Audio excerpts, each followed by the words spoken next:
You're listening to the Sass Says podcast. I'm your host, Christie Rocha, also known as Sass. I identify as a woman, a wife, and a mother. That should tell you a lot already. And over the last few years, I've learned the value of talk therapy. I have seen how my inner work not only enhances my own well-being, but also my marriage, my parenting, my relationships. And in fact, you wouldn't be hearing this right now if it weren't for the work I've done. My mission is to debunk the misconceptions and stigmas around what therapy is and who it's for. Let's normalize working on our mental health and seeking help when needed. We've all heard of self-care, self-help, and self-love, but do you often wonder how to actually make it all happen? I do. You'll hear strategy-based conversations with professionals, as well as inspiring and validating stories from women who are just like you and me.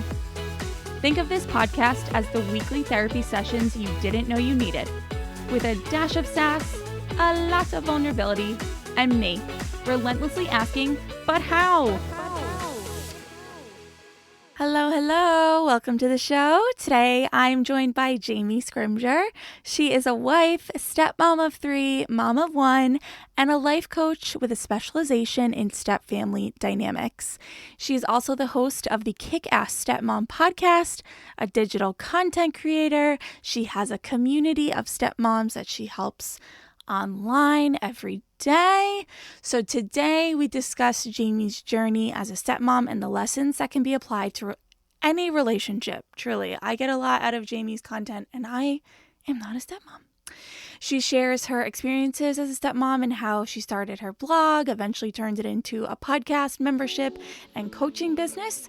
She also reflects on her own childhood and how it impacts her as a stepmom today, and so much more. This is such a beautiful conversation about personal growth, and so I won't keep you from it another second longer. Here's Jamie. Hey, Jamie. So nice to meet you. Thanks for being here. Yeah, I'm so happy to be here.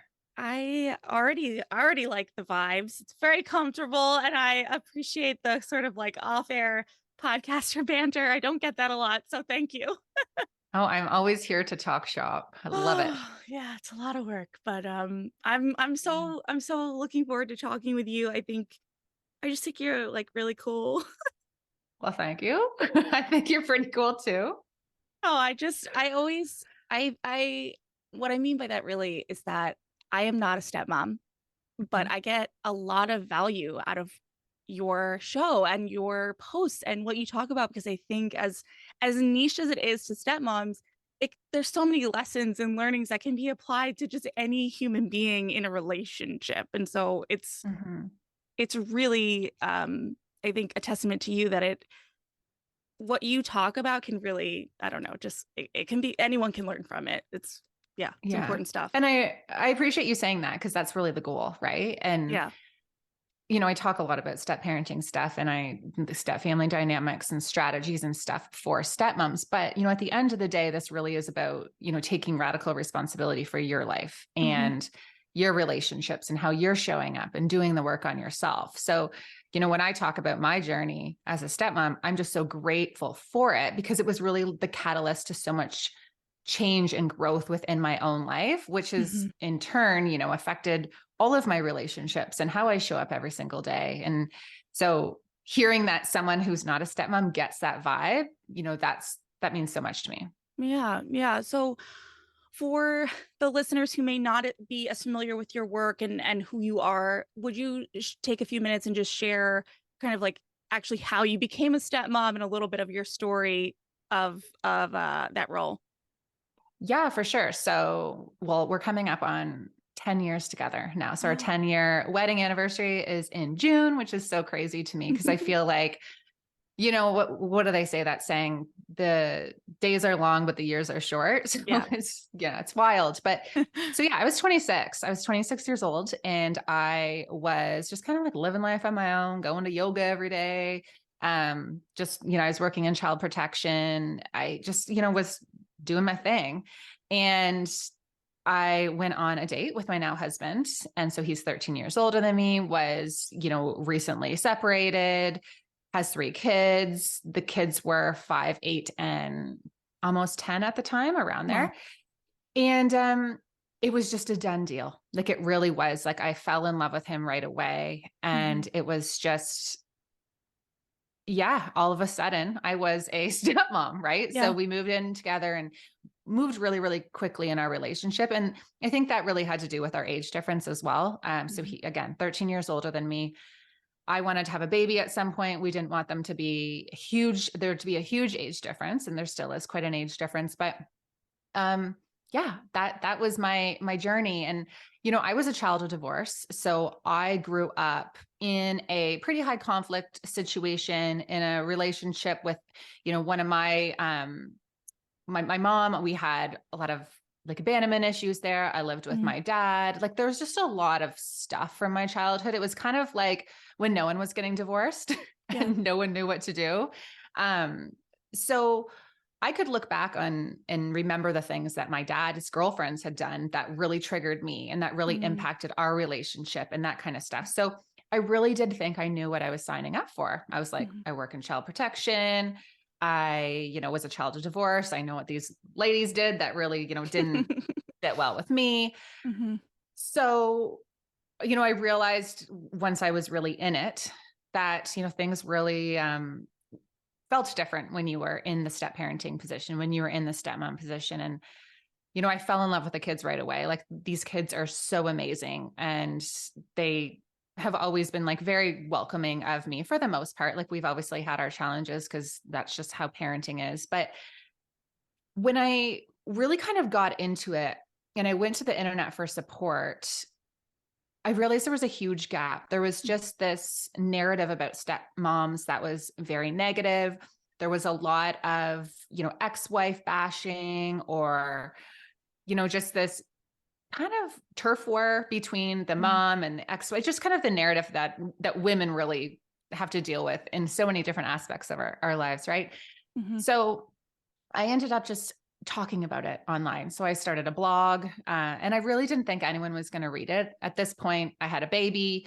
I wasn't going back to work. We decided that I was going to, stay home and focus on the family and support Darren and the kids.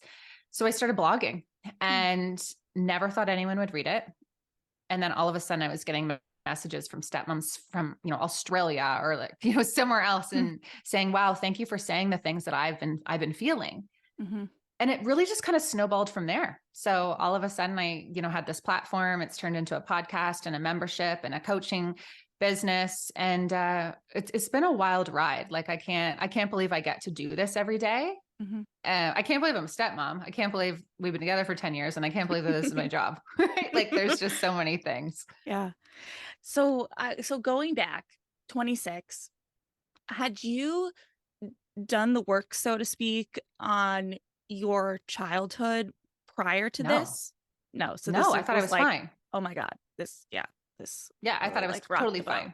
Yeah. And it's really interesting. I remember being at an engagement party or an anniversary party or something. And I was talking to my Aunt Diane, and we were talking about just divorce and stuff like that. And I said to her, I said, my parents' divorce didn't really impact me. Like, I don't ever remember being upset.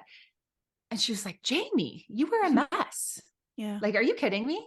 And she started telling me all of these stories of things that had happened when I was young, as young as grade 2 and 3. And I have no idea. I have no recollection of them. Yeah, you blocked it out. And so it was really interesting. So it felt like I came in to this marriage and to this family and all of the things that I had put back and then I had pushed down and pretended it didn't happen and pretended it didn't affect me and tried to be strong and all those things just came to the forefront. Right. And I had, I had so many just abandonment issues too. Right. So it was very much like, because my mom had kind of left me in a sense, I think I had this sense of protection. I had to protect myself. So if a relationship was going really well or things were going really well in any area of my life, I remember driving and just getting this sense, it's like, oh, this is too good to be true. Like something bad's about to happen. And it was almost like I subconsciously would then like sabotage it. Right. So that at least I was in control. At least I was the one who was going to have someone leave me and stuff. So, it got to the point, the beginning of I think we were together like a year and a half. maybe 2. And Darren finally said to me, he's like, I'm never going to leave you. So you need to stop with this. Like I'm not your mom. I'm not your dad. Like I'm never going to leave you. Yeah. And, it was just knowing that someone is going to be there for you no matter what. And just having that sense of security. I'd never felt that in my whole life. So, it got to the point where I was like, okay, I have some narratives and some beliefs about myself and some coping strategies that, worked really well for me when I was a kid. They helped me survive. They helped me get through, but now they're not working. They're not going to work in this family. And so I had to dive in and start to do the work on myself. Yeah. When you started blogging about all this, what were you sharing? Were you sharing your experiences and feelings? Were you all at that point, sort of channeling advice? Like, I'm curious the progression of that, because it sounds like then you had to dive in and do the work. And so it's like, what was the work, and kind of like, what were you sharing at the start of it? Oh man, I don't even know. Right. So back, just things that I think there'd be blog posts that would say like things stepmoms want you to know, or, stuff like that, or how I was feeling. And I never share anything specific about my own situation. And I'm very cognizant that my experience is very different than everyone else's experience too. So that's the cool thing about life, right? And also the very frustrating thing about life is that we all experience the same situations from our own lens and from our own perspective. So, the way my husband may be viewing a situation, or the way my stepkids may be viewing a situation, or anyone else in our situation may be viewing the situation could be entirely different than me. And that's based on my own narratives, my own stories, my own insecurities, my own fears, like all of that.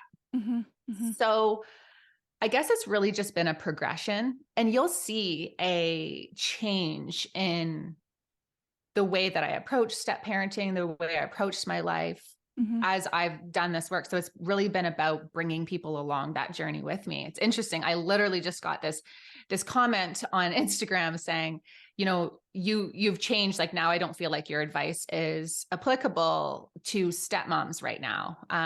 Because I'm very much about taking radical responsibility, owning your reactions. How are you going to show up as your best? And like just taking ownership over your life. And I think some stepmoms aren't ready to hear that, because it's really easy to blame everyone else for what's going on in your life. And absolutely, they are playing a role. There's an impact here. There's a lot of things that are outside of your control. But again, I also feel like, and this is applicable to so many people, if you focus so much on the things that you don't have control over, you lose sight of all that you do. Yeah. And so, at this point, some stepmoms maybe aren't at the point where they can hear that. And I also know there was things that some stepmoms had said to me when I first came into this situation, and it didn't resonate with me at that point in my journey either, which is okay. Right. Like this is a process. Yeah. Yeah. I've heard you talk quite a bit about that, the control aspect. And although I'm not a step parent, my mom is. And I just, in looking back, like I remember just how frustrating that lack of sometimes even any say at all in the situation, and kind of just having to take that breath and deal. And I think as women, I think as any maternal figure that has any sort of like role that you play that has the word mom in it, there's a lot of expectation and a lot of pressure to be someone who has it all together. And when you don't feel like you have control over a situation, those are very two hard concepts to marry. How do I look and feel like I have it all together, and ideally have it somewhat together, but also deal with the fact that there are a lot of like cooks in the kitchen in this family dynamic. Like it messes with your mind a little bit. Yeah, it totally does. But on the flip side, there's also an opportunity to really work on your relationships. So if you feel like you have no say and your opinion is not respected at all, I don't know if that's a step parenting issue as much as it is a relationship issue. Yeah. Okay. Right. Yeah. So that's where we have to get really honest with ourselves. So if your partner does not respect anything that you're saying when it comes to the kids, and expects you to do all of these things, and then you don't get any say and you don't have an opinion, that doesn't mean that they always have to listen to your opinion, but can they hear it? Can they hear it respectfully? Can you have an open and honest conversation about what's going on and what's best for you and your family? If you can't do that, I don't think that's a step parenting issue. I think that's a relationship issue. Yeah, no, that's a great point. Right? Yeah. There's obviously a lot of different dynamics that come into play and a lot of things to consider. But if you want to kind of like, make a roundabout, or like just looking at it from like a bird's eye view, that's what's going on. Yeah. Yeah, no, that's a great point. Was Darren chill with you posting, or was he just like, I really wish you wouldn't? No, he's always been so supportive of it, because my mission has never been to be negative or to talk about anyone, so it's just been about this community of women who was really not feeling supported. Like this section of motherhood that was left behind in the whole, like, let's be real, let's be raw and honest, right? So like all the moms are encouraged to do that, but the stepmoms are not allowed to do that. So there was this double standard there. So he really knew what my mission was. And it's interesting. There have been so many times where I'm like, I want to quit. I don't want to do this anymore. And he's the one who's been like, no, this is something here. I think that you need to push through this. So, from a business standpoint, he's definitely there helping me kind of figure things out. And then, especially just like emotionally, he's fine with it. Yeah. Okay. Knowing everything you know now, and I'm sure we've touched on a few of the points, but what are some really just top, say 2-3 things that you would say to the 26-year-old self going into it? I probably would have just gone to therapy right away. I think that therapy is so helpful, like finding the right therapist. So I would have got into that really right away. And yeah, that would be the number one thing. Yeah. I think I would have really just focused on just like issues with control. Like, I'm a recovering control freak, still really love control. And it's interesting because a lot of stepmoms are like, I have stepmoms reach out to me every day. It's like, I can't handle this. I'm such a control freak. And I really believe the universe puts us in situations where we need to learn, so we can learn the lessons we need to learn. Right. And so I think that's why I'm definitely here. And so just diving into that and getting real about what your fears and insecurities are. Cause there's that saying, I think Gabrielle Bernstein coined it. Our triggers show us where we are not healed. So diving into what your fears are, what your insecurities are, like what's really going on, because it's really easy to focus on the shoes at the door and the messes that the kids leave, or, feeling like you don't have a say.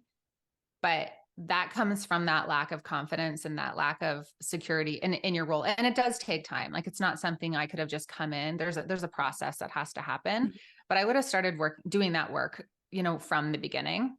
But again, I had gone from like 0 to 4 kids in a very short period of time, and I was drowning. So yeah, I do think you need to, get to the place where you're okay to really dive into that work, because it's really uncomfortable, right? Like, it's not as simple as waking up in the morning and reading Girl Wash Your Face and journaling your gratitude and then just going on and just like killing the day. Right. Yeah, right. You start to dive into some stuff that is really uncomfortable, and getting real about yourself and how you may be contributing to situations too. Right. Yeah. Because it's a dynamic.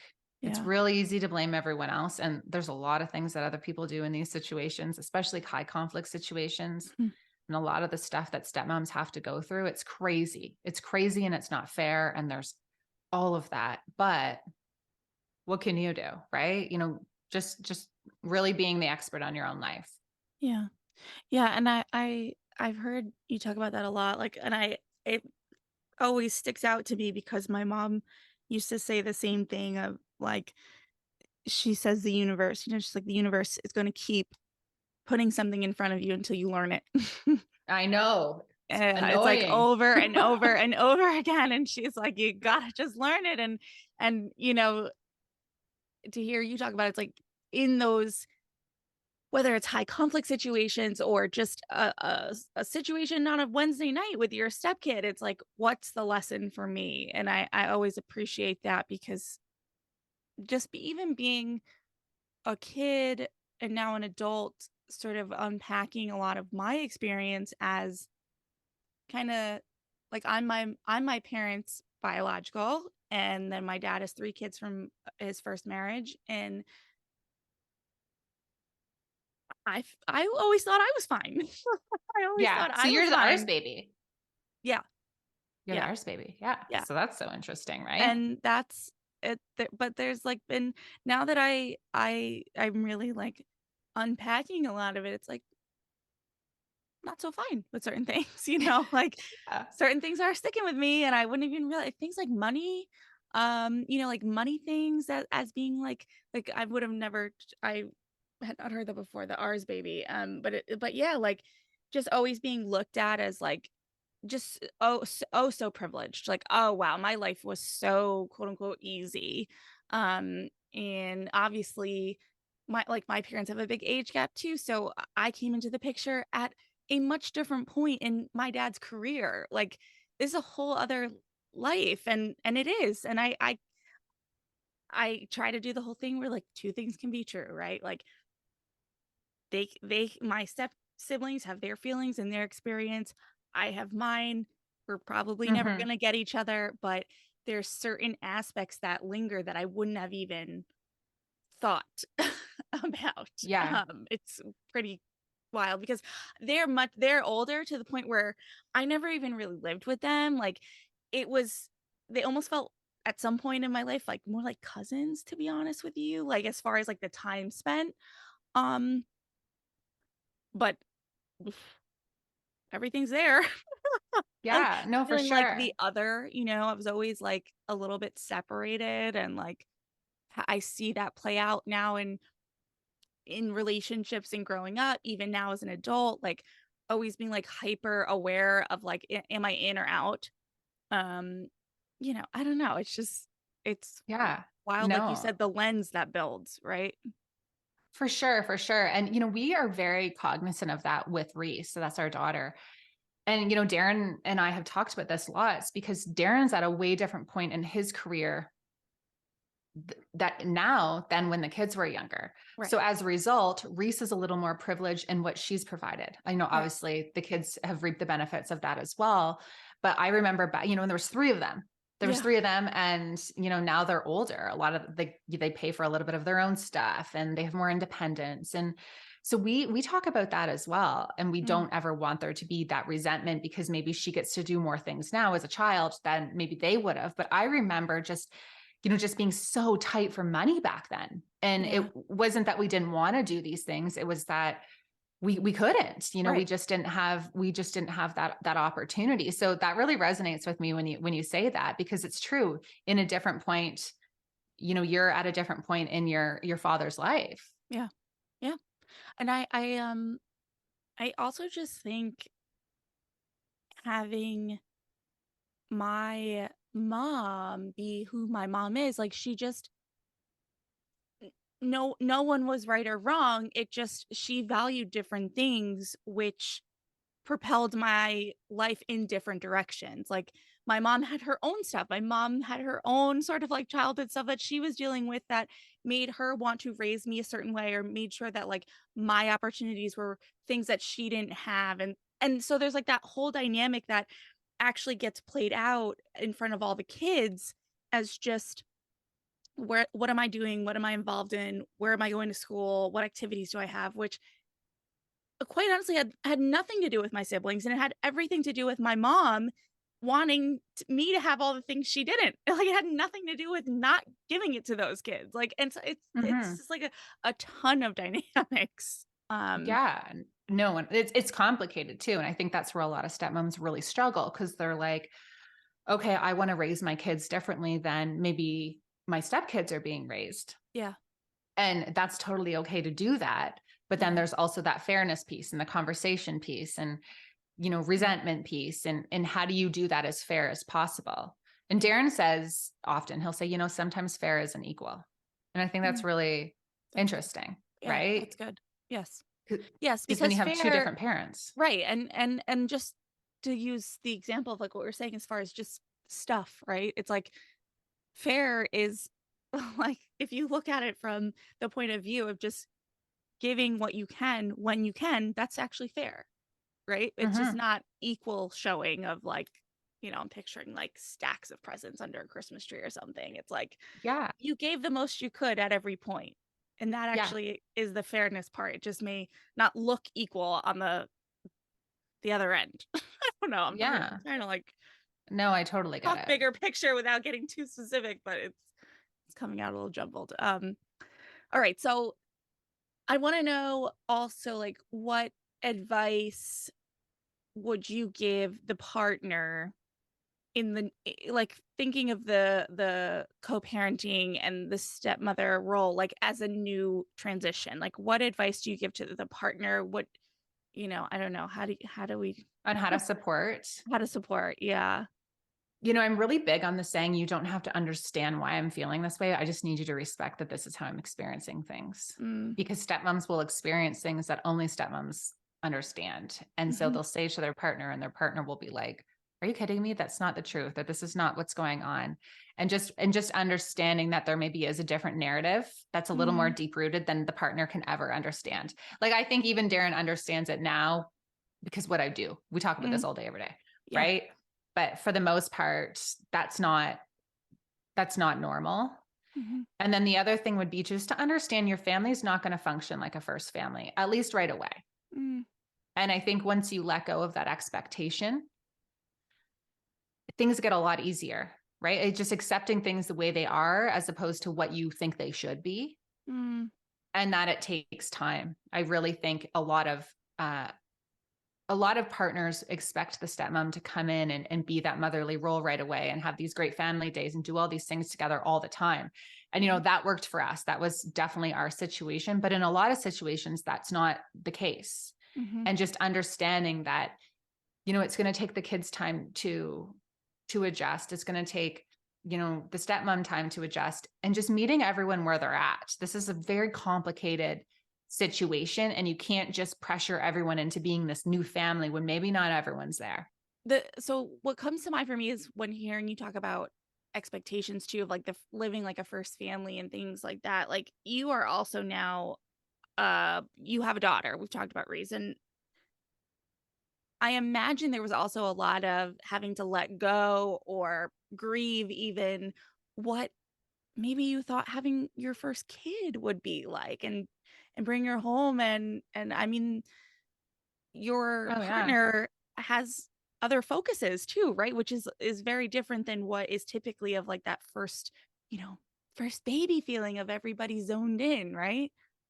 Yeah, no, definitely. No, Darren was great, I will say. I think he was very attentive because I was not a baby person. Okay. So we brought home Reese and I was like, okay, what do I do? How do I do this? So I think for the first 2 weeks, I really just followed him around and just struggled trying to be Oh, okay. I just true. remember Like he's done this crying and before. Right. crying. Yeah. Yeah, it was great.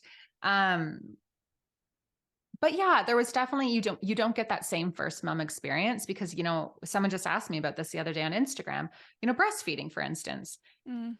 I wasn't super comfortable just whipping it out and breastfeeding in front of everyone. So I would be in the room closed off, and, the kids would be coming home and asking for a snack. And I really wanted to be there for them, but I also needed to feed her. Like it was just a lot of pressure at the very beginning, right? Yeah. Figuring out that balance. And yeah, it's hard. It was Yeah. really hard. Um, but I think as time goes on, that I've looked at it in a different way. I just had so much more help, right? Yeah. The kids were great with her. They've always been here to help out if I needed, can you watch her for a second? Or, Hmm. just watching their relationship grow, all of the things that maybe I had to grieve because it wasn't that same first mom experience. I have Hmm. so many more blessings because of it. Hmm. But I will say I had to choose to look at it that way. Yeah. And Yeah. it's about how you change your perspective around it. There's a lot of things I could sit there and say that weren't fair from day one to right now. I Yeah. could be so mad about so many things, but that's not a really good way to go through life, right? So, Yeah. what is your situation right now? Asking Yeah. yourself, is what I'm doing working? How am I contributing to this dynamic? Mhm. How can I manage my expectations? What's our best case scenario with our situation right now? Mhm. Like those kind of pep talks have been like part of my life for a very long time. Yeah. I was, as you're talking, I'm thinking every hard situation I've asked you about, there is this acknowledgement of the hard, but then I'm sure this is intentional, but I don't even know how often at this point you notice you do it.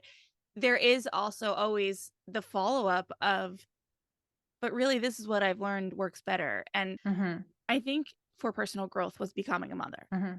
and just like being like, whoa, who the heck am I? I'm not a baby person. I was barely even kid person, right? So it was like, whoa, I'm a whole different person. I need to figure this out. And there was a time where that was so daunting and so overwhelming to try to like do all this personal growth, that hearing someone talk at the point where it sounds like you are now was like, okay, like there's no way. Like, good for you. This is not real life. Like, almost felt so far away that it couldn't even be possible. And now I'm in a much different place where I hear it and I go, yep, that's goals. Like, that's where I have enough, I've done enough growth and work to know, like, this is the sort of abundance gratitude mindset that you want to like be in. Mm-hmm. But I feel like I'm still in that kind of messy middle. Like, any advice, any thoughts looking back on like how do we get over this like hump? Like, that's the mindset hump. I feel like that it's all, I don't know, like whether it's step parenting or just like life, like it's mindset. And it's, in my experience, just so much harder to unlearn and relearn than I would have ever expected. And I say that as a person of a lot of privilege, truly. Like, Mm-hmm. just in society, in life, I have a ton of privilege. And so I'm not even having to like unpack these like really severe trauma. Like, it's, I don't know. I don't know. Do But you get maybe what I'm you are, saying? right? That's the thing. Sometimes when people almost have to do this like disclaimer, like I recognize my privilege. Totally. Everyone has their stuff going on. And so don't let your experience and comparing it to someone else's discredit your experience and make Mm, it feel like, your heart is not any different than anyone else's heart. It looks different, but maybe it feels the same, yeah. right? Yeah. I think what's really important, this morning, go watch my Instagram stories this morning. I just did not have a good morning. Mm, I really didn't. So, and there are times when, there's bad blips in my marriage, or there's time when parenting is really hard, or I'm crying because I'm feeling overwhelmed. They're less and less now. But I think when it's really easy when you're on a podcast to talk about mindset and gratitude and all the things. And that doesn't mean like every single morning I'm downstairs reading my personal development book and journaling out my stuff, right? Let's yeah. let's be really honest about what's working for us right now. Mm, Right. And maybe if you're in that messy middle, the only thing that you can do for yourself that day is have a coffee alone, and it's for 3 minutes. mm, Or maybe what you really need right now is to scroll through Instagram and just watch some stupid reels. mhm, Right. Like mhm, maybe that's personal. Maybe that's like self-care for you right then and there. mhm, And so I think honoring where we're at is yeah, really, really important too. mhm, Right. So the big thing for me has always been like, what do I need right now? mhm, Like what feels good for me? And that can be with nutrition, that can be with working out, that can be with, step parenting, my marriage, like any of these things. Sometimes what I need is to be sitting in a room and no one say anything and just like binge watch Desperate Housewives or something like that. Right. yeah, yeah, Other times it's, I just want to journal and maybe, write a letter to someone who has hurt me, and maybe I'll never send it, but I need to kind of clear this energy. Sometimes it's, I just need to mhm, go to McDonald's and eat a Big Mac in my car and drink a Diet Coke and listen to a Dateline podcast. mhm, Right. So recognizing that it's not all kumbaya yeah, is so powerful, and just honoring where you're at. yeah. So asking yourself, what do I need right now? Yeah. This is the now second interview I've done this week where sort of where we get to this point of, at least for my own sort of recognition, that I'm so hard on myself. And like that's what I'm hearing now in your response of Like Yeah. I'm just so hard on myself. And someone else like outright said it to me. She's like, well, you're like really hard on yourself, you know? And she was like, Wait, and then treading. so it's why? Why are you Yeah. hard on yourself? What are you trying to prove? What are you scared of? What are your fears and insecurities? And that's where it's like diving into all of that stuff, right? I know. You know, you And want to but get then to the point yeah. where you can just leave your kitchen messy and go to bed because that's what you need right now. Yeah. And then to your point of what do I need right now? It's like I'm so I can at times recognize how self-aware and reflective I am that I'm like in my mind sometimes I get to the point where I'm like, shut up, stop. Like you Yeah. cannot you cannot be working on yourself and working on everything about yourself all the time. Like that's Yeah. another way that I burn out sometimes. It's like, you know, my therapist will be like, listen, whether like I've been doing a lot of stuff with body image right now, and she's like, you've read all the books, you've listened to all the podcasts, you've made changes. Like, breathe. Like, at Yeah. some point, you can't. Like, how many more books do you have to read? Like, just chill a little. You know? For sure. And there comes a point where you need to take a break from personal development. Oh my There's times where God. I am just give me a Colleen Hoover Oh novel. I am yes. not reading any more personal development. Yep. And so if it's starting to feel like a chore for you, if it's starting to feel like it's interfering with your ability to show up, you Mm-hmm. need to take a break, Yeah. right? Mm-hmm. Take a break. You can, podcasts can be very anxiety inducing. And this is from someone who really would love everyone to listen to my podcast so I can, you know, keep doing what I love. But let's be honest, Yeah. we can be personal developmented out. Yes. And that's where you know, this feeling of comparison and feeling like you're not doing enough. And, you know, like I said, sometimes the best thing you can do for yourself is, you know, what if it's just taking a longer pee and shutting the door and sitting there and breathing in and out 5 times, like Yeah. right, like a belly breath. Yeah. Maybe that's all you can do for yourself today. Yeah. But, you know, on the flip side, being really honest with yourself, like, what are you doing to take care of yourself every single day? Like, are you eating to nourish your body? Like, how do you feel after you eat something? Are you drinking enough water? Are you just going for a quick walk? Like those little things, you don't need to listen to podcasts to do that. It's like, what do I need right now? Yeah. Yeah. I hear your point. I'm also the person though that's like, whether I'm eating or walking or peeing, if I'm not also listening to a podcast, it's like I'm not being productive enough. And that's a whole other thing. So Yeah. like, And we need to dive into that as a society too, because, you I know, gotta rest unplug. is so important. Yeah. Okay. All right. So I want to ask you, being someone who like I have a 5 and a 3-year-old, so I'm like frequently at the playground, frequently, you know, in the kid jungle gyms and places.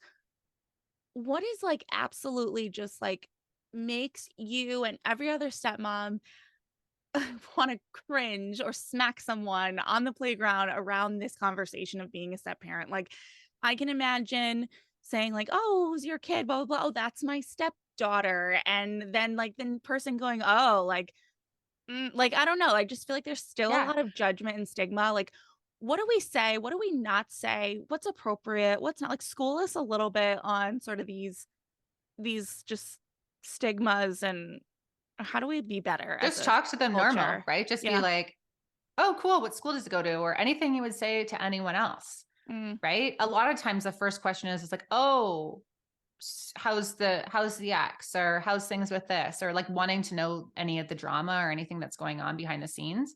Mm. Or people will say, oh, do you have any real kids of your own, or something Oh. like that. I actually did this question on my Facebook page where I asked stepmoms this very question, and there was all this list of things that they can't stand when people say. But I think just being normal and normalizing this, like, oh, Yeah. cool, you know, Yeah. Yeah. Yeah. just Yeah. lose the assumptions, I guess. Yeah. I've also heard you talk about how like you know, we want the sentiment of what you said, and I would love for you to expand upon it, is stepmoms are stepmoms. Like, we don't have to like for lack of a better way to say it, like make them moms, right? Like it's different.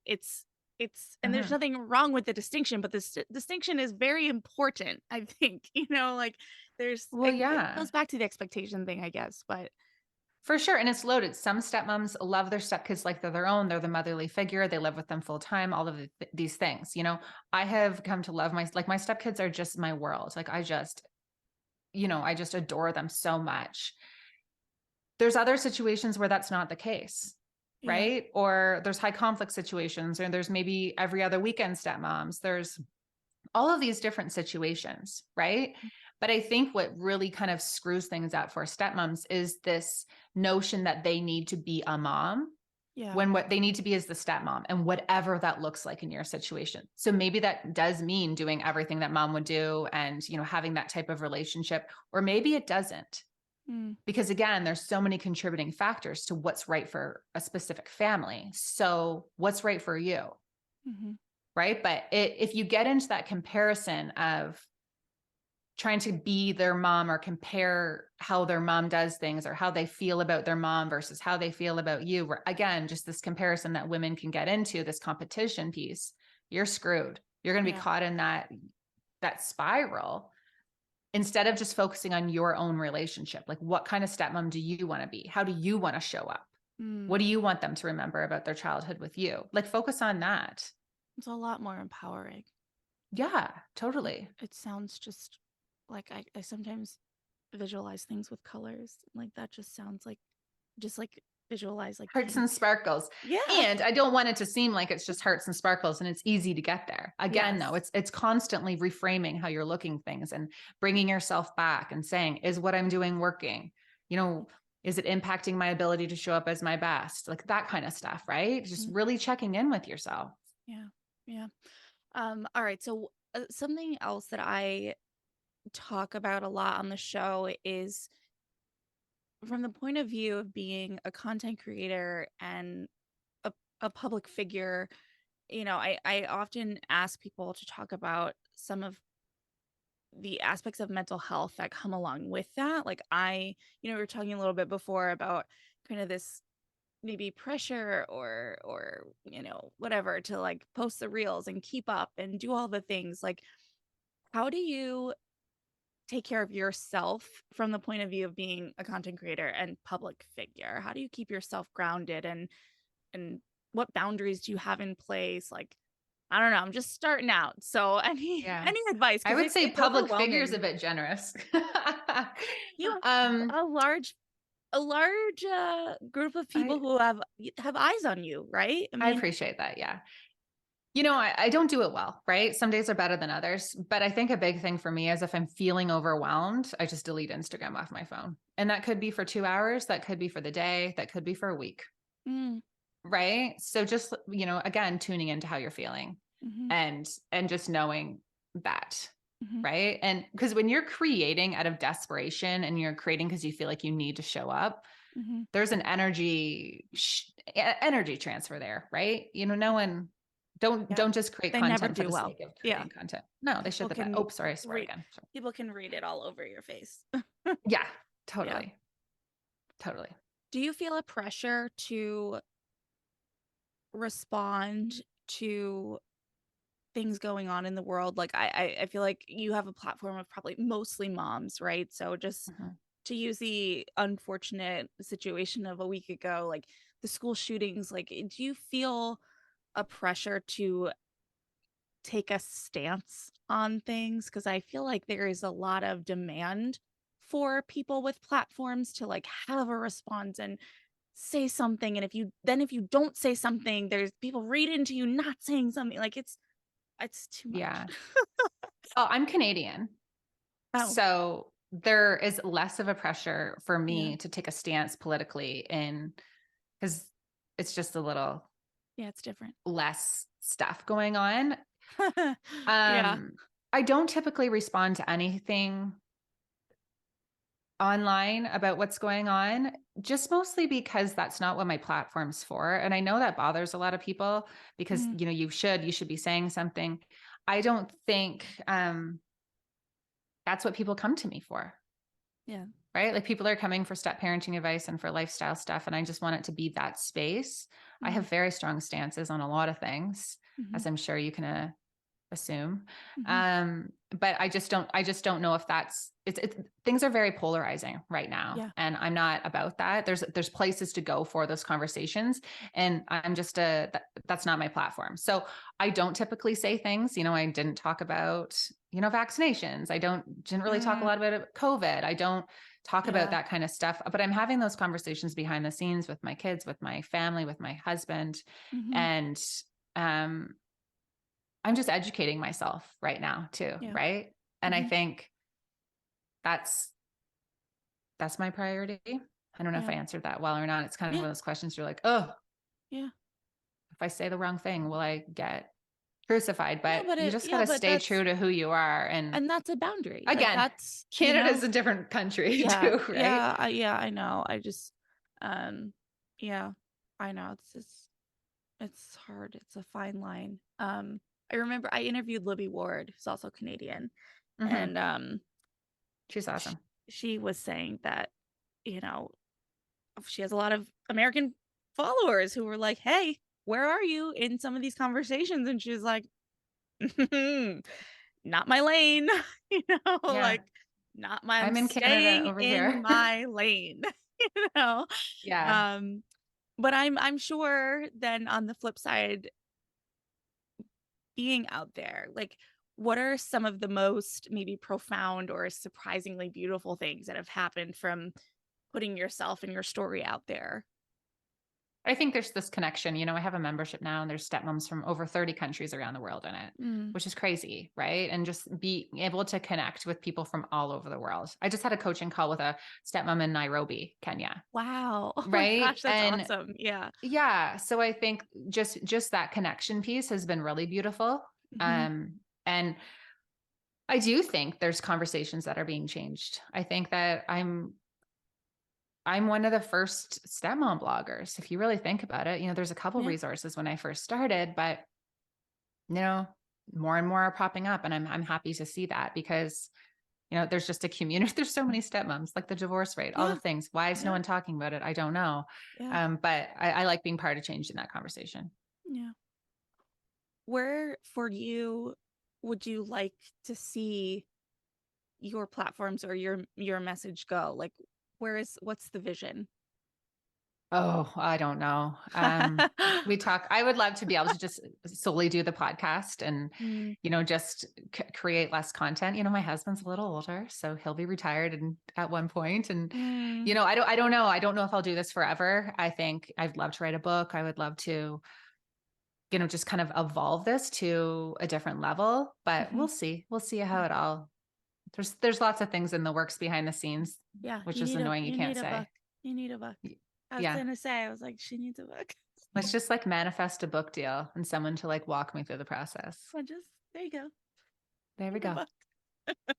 All right. Well, Jamie, is there anything um about, anything we've touched on in this conversation that is maybe still lingering on your heart, mind, or soul that you want to make sure that you say today, or anything that you wish I would have asked you I didn't think to, anything you want to leave people with?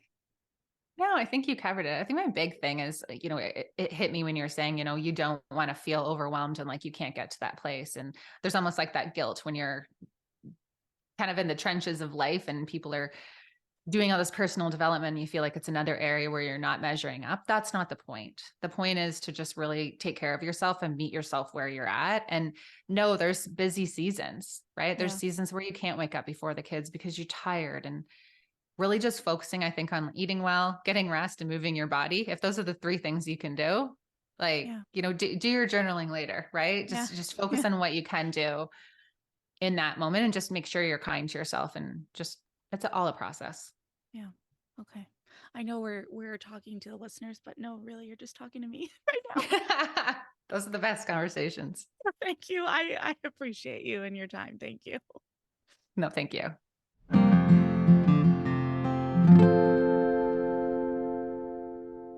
All right. So, as you heard, Jamie and her work supports the stepmom community, but the beliefs, teachings, and messages can be applied to anyone in any kind of relationship. especially the relationship we have with ourselves. I recently had the pleasure of being a guest on Jamie's podcast, and no, you haven't missed anything. I'm not a stepmom, but I am what Jamie and others call a quote-unquote ours baby. So thinking about Jamie's family dynamic, in my family dynamic, I am the equivalent of Jamie's daughter. So Jamie asked me to talk about my childhood and experience as an ours baby. And one of the things that I shared is that I'm only just now in adulthood and in my own motherhood realizing how much my family dynamic is impacting me as an adult and how much it impacted me as a kid. I mean, I know it might seem obvious, but it's not. And I got to tell you, it's really opened up a can of worms in therapy that I never imagined that I would have needed to open. And I say all this to say that our relationships, whether it's with our kids, our exes, our step-parents, our step-kids, our current partner, are really only as good as our relationship with ourselves. So I thought it was interesting that Jamie advised stepmoms to start therapy and said she wished she would have started earlier than she did in her stepmom journey. And coincidentally, I said the same thing in my interview. Jamie asked me if I wished anything had been done differently, and I said, as far as my childhood goes, and I said that I only wished that I started therapy younger. So, as usual on this show, whether it be through therapy with a coach, or if you're just tapping your toe into personal development with some podcasts and books, start somewhere and get to know yourself. You and your relationships will thrive when you really know who you are, what you stand for, what in your life has had an influence on you, an impact on you, what is going on. Get to know yourself. It can only help you and your relationships. So I think, that's the main takeaway from certainly my point of view from the conversation with Jamie and even my interview on her show. So I will link it in the show notes if you haven't heard it. In the meantime, thank you for listening. Thank you, Jamie, so much for doing what you do in this world. We need more of it. I will see you next time on the show. Have a good one. Bye. Thank you so much for tuning in today. Sass Says is a production of Luann Nigara, Inc. This podcast is meant to be educational and not meant to replace professional therapy or professional medical attention. To learn more about today's show and what's new in my world, head over to sasssays.com. Thanks so much. Talk later.